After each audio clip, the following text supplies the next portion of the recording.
So one of the main reasons why we're misled about who the jinn are and people are confused is because of the depictions and the embellishments that have been published about the jinns in popular literature, okay?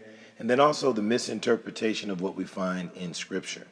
We understand for a fact that in the Arabic language, the word jinn comes from the word or the root jannah, okay? And so we understand that as a noun, a jinn is a definite order of conscious being that is intelligent and corporal, okay?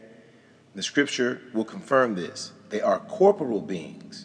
They eat and drink and propagate their species and are also subject to death, okay?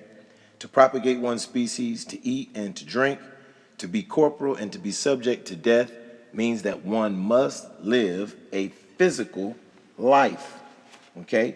We here talk about the Nephilim in the Bible, the giants, which we have to understand that this was a spiritual implication here, okay? He's speaking about the nature of the jinn, okay? In chapter 7 of the book of Enoch, it says that it happened after the sons of men had multiplied in those days, that daughters were born to them elegant and beautiful.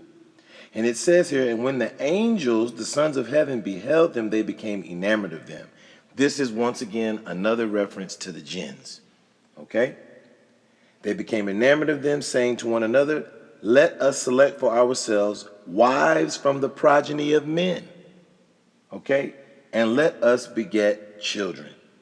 So they took wives, each choosing for himself whom they began to approach and with whom they cohabitated. Now listen, teaching them sorcery, incantation, and the dividing of roots and trees, okay? So this is how we begin to understand and unfold the ancient story of the jinn, okay? Through what the scripture has said. Now we know that the Quran tells us in 72:6 that those who took up residence with the jinn were put to a hard task. The word that we find there is rahaka, okay? So he describes the type of society that the men and the jinn enjoy together, and we also read about it in the book of Enoch. And so we find written in the Quran, وَأَنَّهُ كَانَ رِجَالٌ مِنَ الْإِنسِ يَأْعُدُونَ بِرِجَالٍ مِنْ الْجِنِّ. True, there were persons among mankind who took shelter with persons among the jinns. Once again, this qualifies and classifies the jinns not as invisible spirits, okay, or spirits that come out of a lantern, but actual physical persons, humanoid persons. And that's what the word rijal that we find in the text depicts to us, okay? And it says, فَزَادُهُمْ رَهَقًا, but they increased them in folly. Okay, so when the men dwelt with the jinn, they ran into folly and oppression. Okay, they took on an evil disposition, and their lives were full of affliction, troubles, and difficulties. Okay, and injustices. And this is the case with the world today that has been taken over and possessed by the jinn. But the problem is we don't recognize the jinn because of all of these fairy tale depictions that we have been passed down and the lies that have been told in Islam about the jinn by our very own leaders.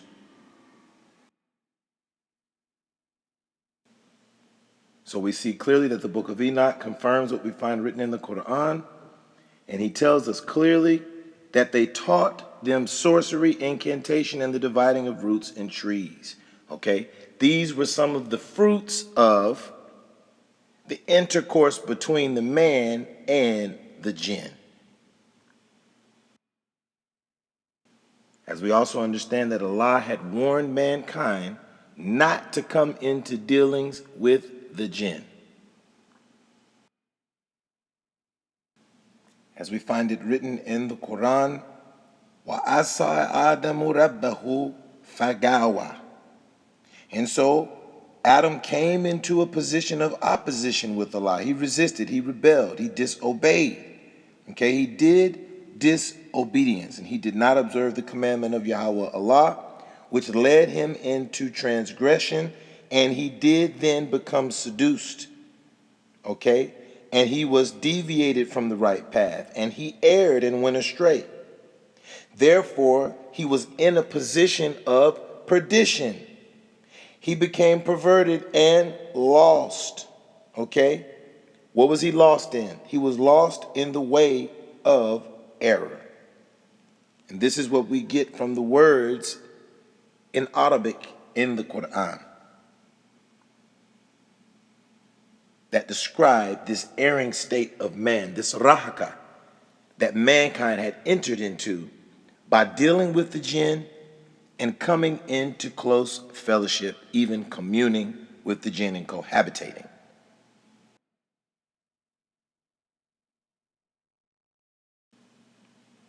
So as we look closer at what took place when the two of these species came together, they devoured all which the labor of men produced. Then they turned themselves against men in order to devour them. And they began to injure the birds, the beasts, the reptiles, the fishes, to eat their flesh one after another and to drink their blood. Okay? And then Azazel taught men to make swords and knives and shields and breastplates, and made them see that which was behind them, the workmanship of bracelets and ornaments and the use of paint and the beautifying of the eyebrows and the use of stones, every valuable and select kind and all sorts of dyes, so that the world became altered. Okay? This is the foundation of the Antichrist. You will find it in the Jinn. We have before us the opportunity to forge for ourselves and for future generations a new world order.